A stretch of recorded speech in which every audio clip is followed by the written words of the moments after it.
श्रीमती मोहरी देवी Tapadia girls college Jaswantgarh के इस यूट्यूब चैनल पर आपका स्वागत करता हूं। हम पढ़ रहे हैं व्यवसाय एवं पेशे से आय। व्यवसाय एवं पेशे से आय में हम पढ़ रहे हैं व्ययों के संबंध में छूट, और व्ययों के संबंध में छूट में हम बात कर रहे हैं सशर्त स्वीकृत व्ययों की।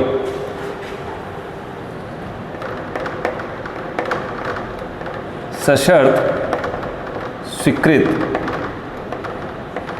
व्यय।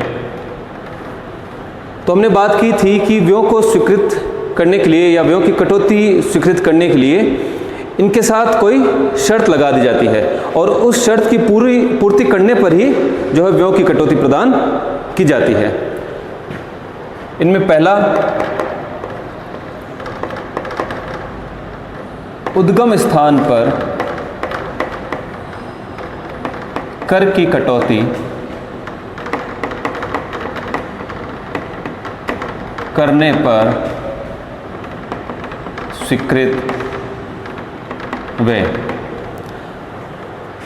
तो हम पढ़ चुके हैं कि व्यय कब स्वीकृत किए जाएंगे, जब इन व्ययों का भुगतान करने पर उद्गम स्थान पर कर की कटौती कर ली जाए।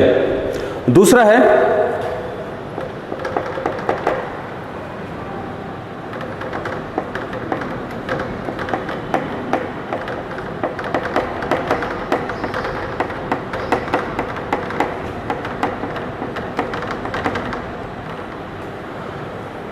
तो व्ययों की स्वीकृति के लिए, व्ययों की कटौती के लिए उनके साथ एक शर्त लगा दी जाती है, और उस शर्त की पूर्ति करने पर ही उन व्ययों की कटौती स्वीकार की जाती है। तो पहला हम पढ़ चुके हैं कि अगर किन्हीं व्ययों का भुगतान किया जाता है और उन व्ययों का भुगतान करते समय उद्गम स्थान पर अगर कर की कटौती कर ली जाती है, तभी उन व्ययों की स्वीकृति व्यवसाय की आय में से प्रदान की जाती है। वो उन व्ययों के संबंध में कटौती व्यवसाय की आय में से प्रदान की जाती है। दूसरा है कुछ व्यय भुगतान करने पर स्वीकृत। तो इनमें शर्त लगा दी गई है कि व्ययों की स्वीकृति कब होगी, व्यय की कटौती कब स्वीकृत की जाएगी, जब उन व्ययों का भुगतान कर दिया जाएगा।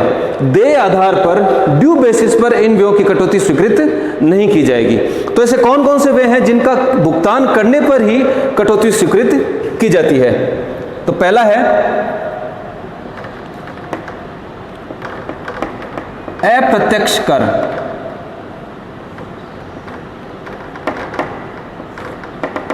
अप्रत्यक्ष कर, अप्रत्यक्ष करों की कटौती उनके भुगतान करने पर ही कटौती स्वीकृत की जाती है। तो अप्रत्यक्ष कर में कौन कौन से कर शामिल होते हैं? उत्पादन कर, तट कर यानी आयात निर्यात कर, वस्तु एवं सेवा कर, ये कुछ अप्रत्यक्ष करों के उदाहरण हैं। तो अप्रत्यक्ष करों की कटौती उनके भुगतान करने पर ही स्वीकृत की जाती है। इनके अलावा अगर किसी भवन का प्रयोग व्यवसाय हेतु किया गया है, तो भवन के संबंध में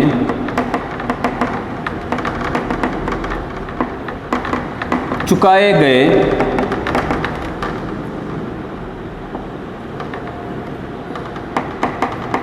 नगरपालिका कर।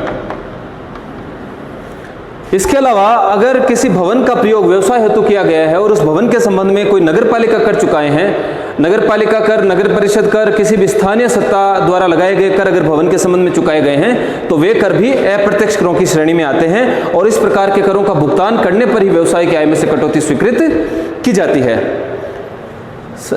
इसके अलावा खनन के संबंध में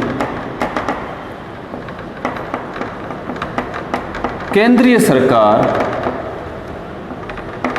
को दिया जाने वाला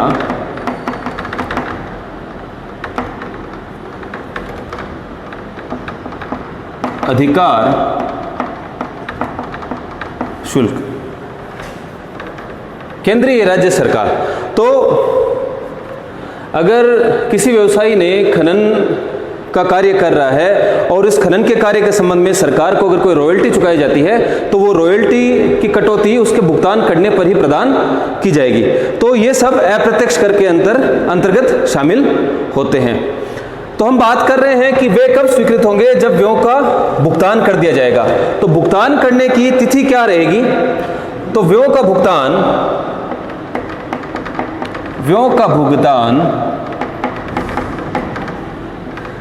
आयकर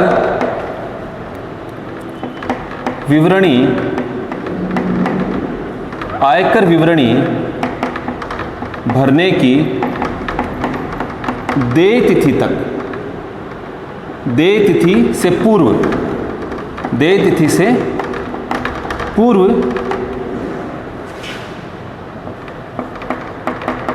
कर दिया जाए तो निम्न व्ययों की कटौती संबंधित गत वर्ष में प्रदान कर दी जाती है। तो हम बात कर रहे हैं व्ययों के संबंध में सशर्त स्वीकृति। तो व्ययों की कटौती कब स्वीकृत होगी? जब व्ययों का भुगतान कर दिया जाए। और व्ययों का भुगतान कब तक हो जाना चाहिए? आयकर विवरणी भरने की देय तिथि से पूर्व। आयकर विवरणी, इनकम टैक्स रिटर्न। तो इनकम टैक्स रिटर्न भरने की जो ड्यू डेट है उससे पहले इन व्ययों का भुगतान हो जाना चाहिए। और व्ययों का भुगतान करने पर संबंधित गत वर्ष में इन व्ययों के संबंध में कटौती प्रदान कर दी जाती है। तो इनकम टैक्स रिटर्न भरने की डेट, मान लीजिए कि हमारा गत वर्ष है 2018-19। ये गत वर्ष शुरू हो रहा है 1 अप्रैल 2018 से 31 मार्च 2019 तक का ये वर्ष 2018-19 है। इस 2018-19 से संबंधित आयकर विवरणी भरने की ड्यू डेट सामान्यतः है 31 जुलाई 2019, यानी गत वर्ष समाप्त हो रहा है 31 मार्च 2019 को। 31 मार्च 2019 के बाद जो 31 जुलाई 2019 है तब तक जो है इनकम टैक्स रिटर्न भरा जा सकता है। और दूसरी 30 सितंबर 2019।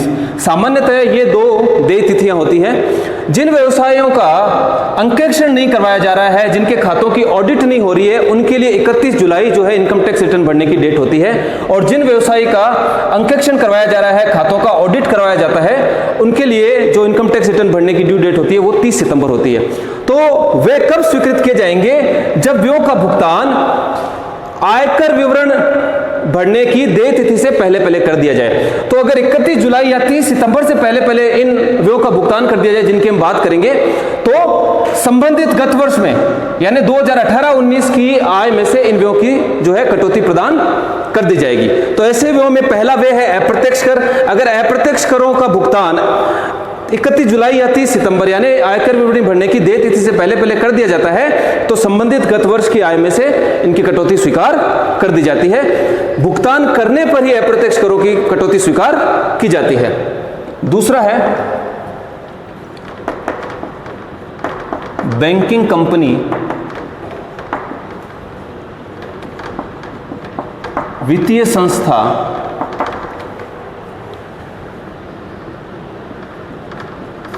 सूचित बैंक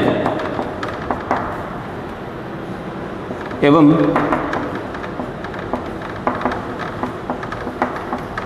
सहकारी बैंक से लिए गए ऋण पर ब्याज।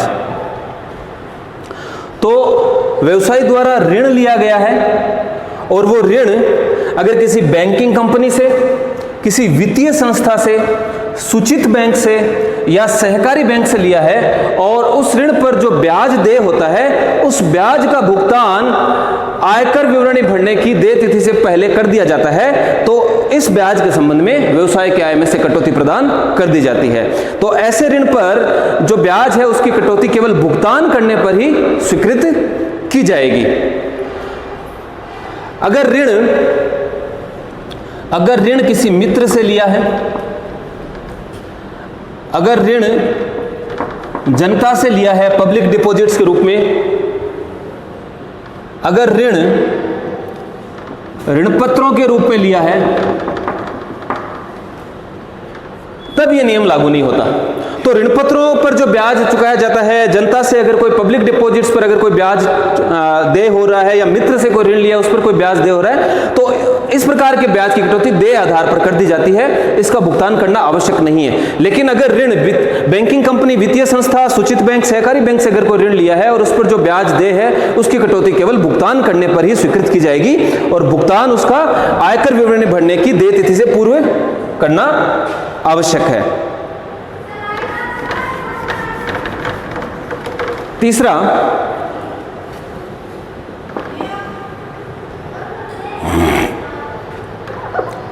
है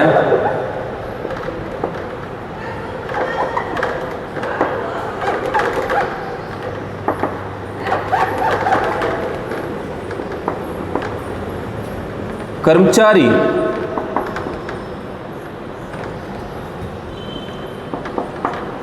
को दिया जाने वाला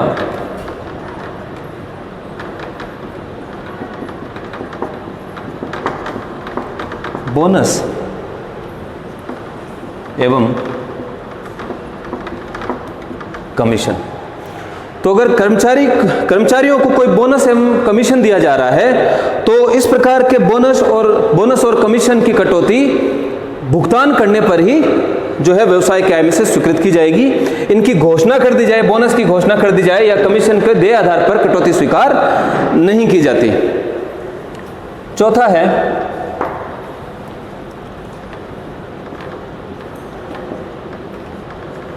प्रमाणित भविष्य निधि एवं अनुमोदित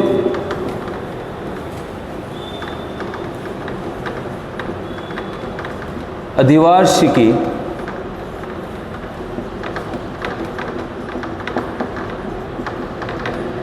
भविष्य निधि में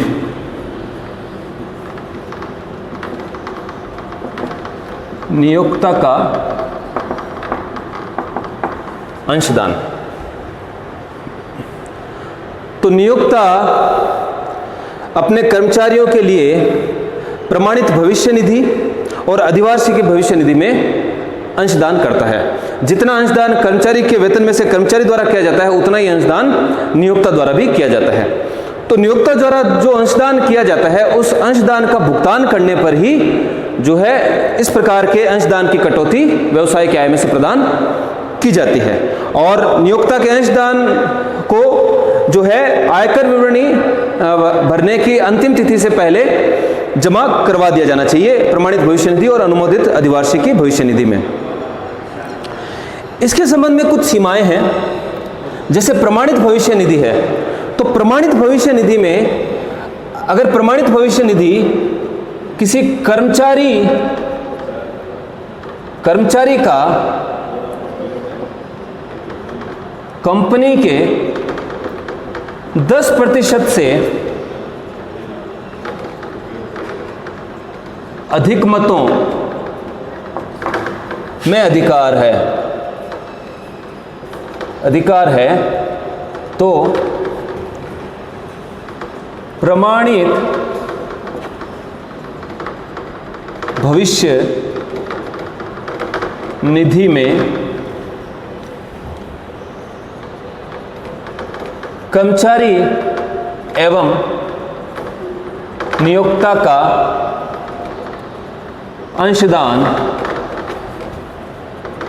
250 रुपये प्रति माह से अधिक नहीं हो सकता। तो प्रमाणित भविष्य निधि के संबंध में यह प्रावधान है कि किसी कर्मचारी का अगर कंपनी के 10% से अधिक मतों में अधिकार है, यानी कि उसको 10% से अधिक का मताधिकार है, तो प्रमाणित भविष्य निधि में कर्मचारी और नियोक्ता दोनों का मिलाकर 250 रुपये प्रति माह से अधिक अंशदान नहीं किया जा सकता। अनुमोदित अधिवार्षिकी भविष्य निधि, इसके संबंध में अनुमोदित जो अधिवार्षिकी भविष्य निधि है, इसके संबंध में नियोक्ता का अंशदान कर्मचारी के वेतन के 27% से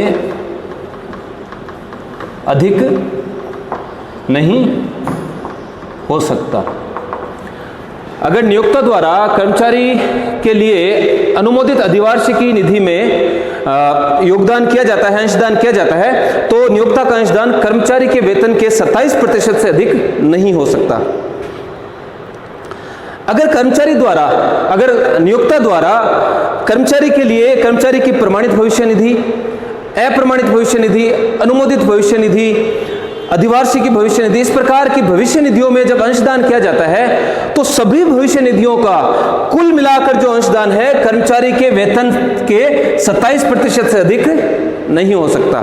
ये जो नियम है, ये जो प्रावधान है, ये अनुमोदित अधिवार्षिकी भविष्य निधि के संबंध में है। लेकिन अगर नियोक्ता द्वारा और भी भविष्य निधियों में अगर अंशदान दिया जाता है तो कुल मिलाकर सभी भविष्य निधियों के लिए जो अंशदान है वो कर्मचारी के वेतन से 27% से अधिक नहीं हो सकता। और जो भी नियोक्ता द्वारा अंशदान किया जाता है प्रमाणित भविष्य निधि में, अनुमोदित अधिवार्षिकी भविष्य निधि में, तो जो भी नियोक्ता द्वारा अंशदान किया जाता है उसकी कटौती तभी मिलेगी जब इस अंशदान को जो है इन भविष्य निधियों में जमा करवा दिया जाए आयकर विवरणी प्रस्तुत करने की देय तिथि से पूर्व।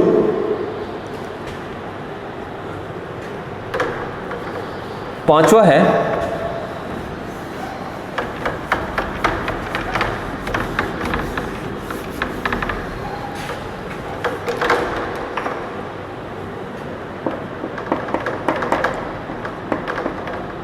अधिघोषित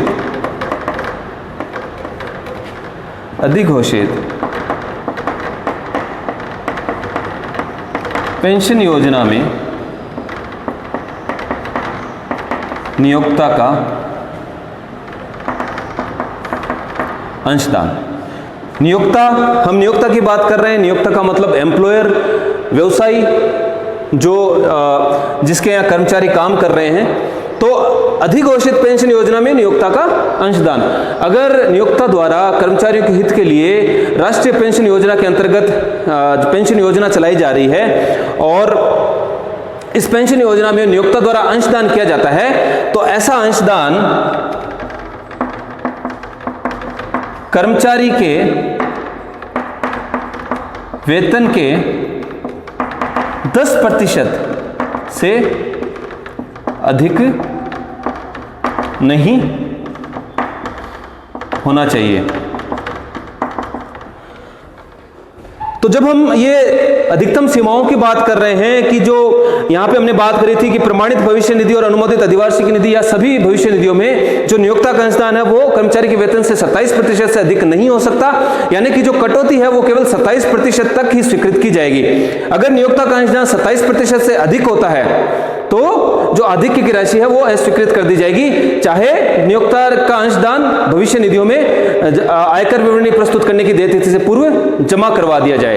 तो अगर 27% जो अधिकतम सीमा है उस सीमा तक भी जो कटौती है कब मिलेगी, जब आयकर विवरणी प्रस्तुत करने की अंतिम तिथि से पूर्व अगर उस अंशदान को जमा करवा दिया जाए।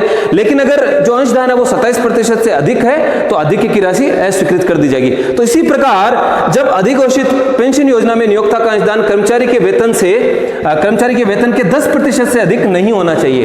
तो अगर कर्मचारी के वेतन के 10% से अधिक अगर अधिघोषित पेंशन योजना में नियोक्ता द्वारा अंशदान दिया जाता है तो 10% से अधिक जो अधिक की राशि है वो राशि अस्वीकृत कर दी जाएगी, भले ही नियोक्ता का ने जो अपना अंशदान है वो जो है ऐसी पेंशन योजना में आयकर विवरणी प्रस्तुत करने की देय तिथि से पूर्व जमा करवा दिया हो। तो जो नियोक्ता का अंशदान है अधिघोषित पेंशन योजना में, वो अंशदान की राशि कब स्वीकृत की जाएगी? जब जो है आयकर विवरणी प्रस्तुत करने की देय तिथि से पूर्व उसको जमा करवा दिया जाए। लेकिन जो मैक्सिमम लिमिट है, जो अधिकतम सीमा है, वो कर्मचारी के वेतन के 10% से अधिक नहीं होनी चाहिए। अगर अधिक की राशि है तो उसको अस्वीकृत कर दिया जाएगा। यहां पर वेतन का तात्पर्य है मूल वेतन प्लस महंगाई भत्ता। महंगाई भत्ता अगर सेवा शर्तों के लिए, सेवानिवृत्ति शर्तों के लिए महंगाई भत्ते को अगर वेतन में शामिल किया जाता है, तभी महंगाई भत्ता को यहां पर वेतन में शामिल किया जाएगा। तो वेतन का तात्पर्य है मूल वेतन, महंगाई भत्ता प्लस कमीशन। अगर बिक्री पर एक निश्चित प्रतिशत के रूप में कर्मचारी को कमीशन दिया जाता है तो उस कमीशन को भी वेतन में शामिल किया जाएगा। अगला है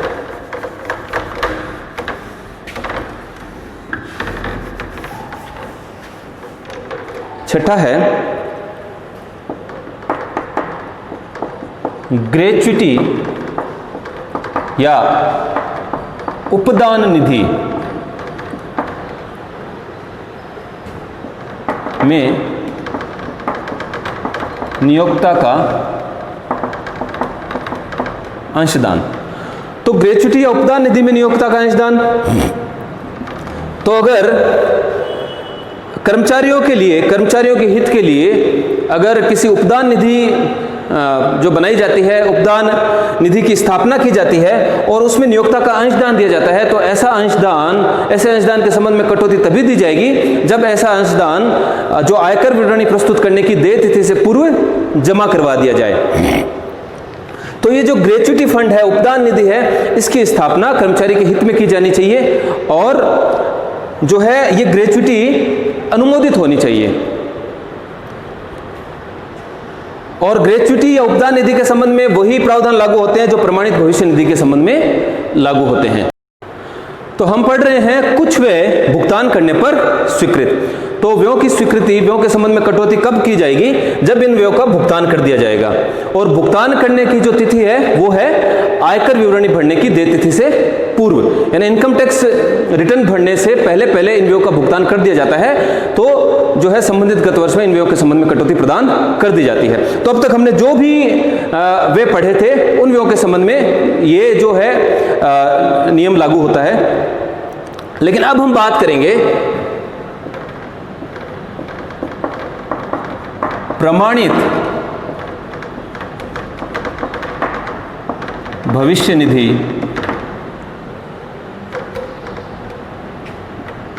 में कर्मचारी के अंशदान के संबंध में कटौती।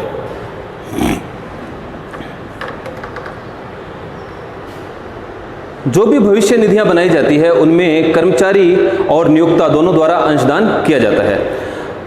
तो जो कर्मचारी का अंशदान है वो कर्मचारी के वेतन में से नियोक्ता द्वारा कटौती कर ली जाती है और फिर भविष्य निधि में जमा करवा दिया जाता है। तो जब कर्मचारी के अंशदान की कटौती की जाती है नियोक्ता द्वारा, व्यवसाय द्वारा, तो कर्मचारी का अंशदान पहले व्यवसाय की आय मान लिया जाता है। प्रमाणित भविष्य निधि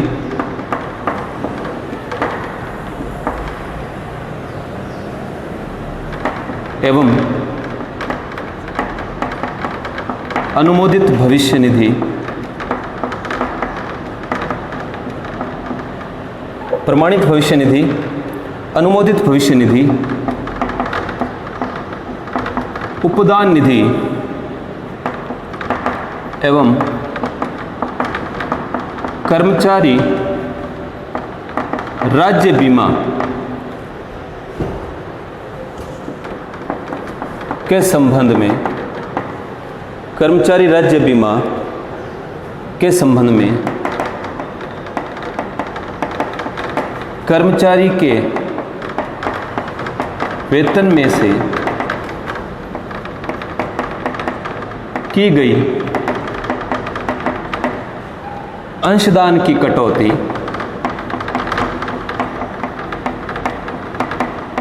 व्यवसाय की आय मानी जाती है। कर्मचारी के वेतन में से कर्मचारी के अंशदान की कटौती नियोक्ता द्वारा कर ली जाती है। तो अगर नियोक्ता द्वारा प्रमाणित भविष्य निधि, अनुमोदित भविष्य निधि, उपदान निधि यानी ग्रेच्युटी फंड और कर्मचारी राज्य बीमा ESI एम्प्लॉय स्टेट इंश्योरेंस, तो ESI इनके संबंध में जब कर्मचारी के वेतन में से अंशदान की कटौती की जाती है तो उसको व्यवसाय की आय मान लिया जाता है। व्यवसाय की आय में इसको जो है सम्मिलित कर लिया जाता है। और इसके संबंध में कटौती कब दी जाती है?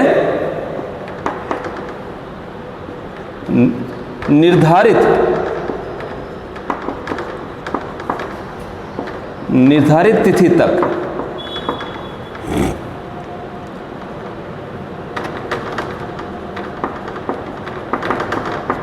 कर्मचारी के अंशदान को जमा करवाने पर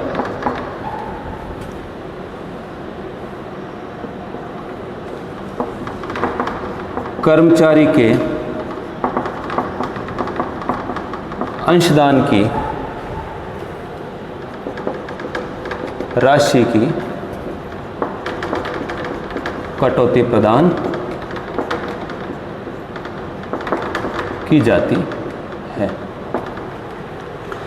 तो जब कटौती की जाती है कर्मचारी के अंशदान की तो उस कटौती को व्यवसाय की आय मान लिया जाता है, व्यवसाय की आय में सम्मिलित कर दिया जाता है। और उस अंशदान के संबंध में कटौती तब दी जाएगी जब निर्धारित तिथि तक उस अंशदान की राशि को जमा करवा दिया जाएगा संबंधित निधि में। तो यहां पर निर्धारित तिथि क्या है? जब पहले हम जिन खर्चों की बात करी थी उनके लिए निर्धारित तिथि थी आयकर विवरणी भरने की देय तिथि से पूर्व, लेकिन यहां पर निर्धारित तिथि क्या है? यहां पर निर्धारित तिथि जो भी आयकर नियम में न्यायालय के निर्णयों के अनुसार या फिर सरकार द्वारा कोई अधिसूचना जारी करके उसमें कोई तिथि निर्धारित की गई हो तो इनके आधार पर जो है तिथि निर्धारित की जाती है। तो ये तिथि न्यायालय के निर्णयों के आधार पर निर्धारित की जाती है, सरकार द्वारा अधिसूचना में ये तिथि जारी की जा सकती है या कोई नियम में ऐसी जो है तिथि जो है वर्णित की गई हो सकती है। उदाहरण के लिए यहां पर देखते हैं कि प्रमाणित भविष्य निधि के संबंध में प्रमाणित भविष्य निधि के संबंध में कर्मचारी के अंशदान की जिस माह के वेतन में से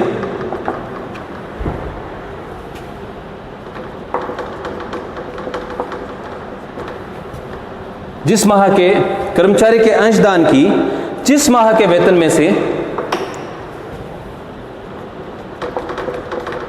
कटौती की गई है उस माह के अगले माह की 15 तारीख तक जमा करवा दिया जाना चाहिए। तो अगर कर्मचारी के अंशदान की कटौती प्रमाणित भविष्य निधि के लिए की है तो जिस माह के वेतन में से ऐसी कटौती की गई है उस माह के अगले माह की 15 तारीख तक जो है कर्मचारी का अंशदान प्रमाणित भविष्य निधि में जमा करवा दिया जाना चाहिए। तो जो निर्धारित तिथि है प्रमाणित भविष्य निधि के लिए वो है अगले माह की 15 तारीख तक। इसके संबंध में 5 दिन का अनुग्रह जो है समय मिलता है। 5 दिन का अनुग्रह समय यानी ग्रेस पीरियड, अनुग्रह अवधि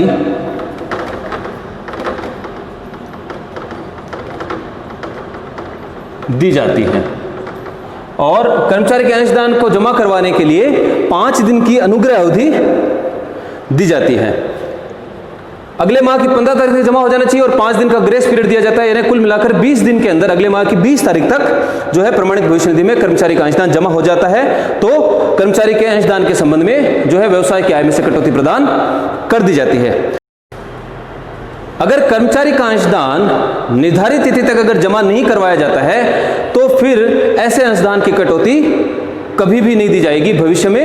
ऐसे अंशदान की कटौती चाहे आगे उस अंशदान को जमा करवा दिया जाए तो भी ऐसे अंशदान की कटौती जो है स्वीकृत नहीं की जाएगी।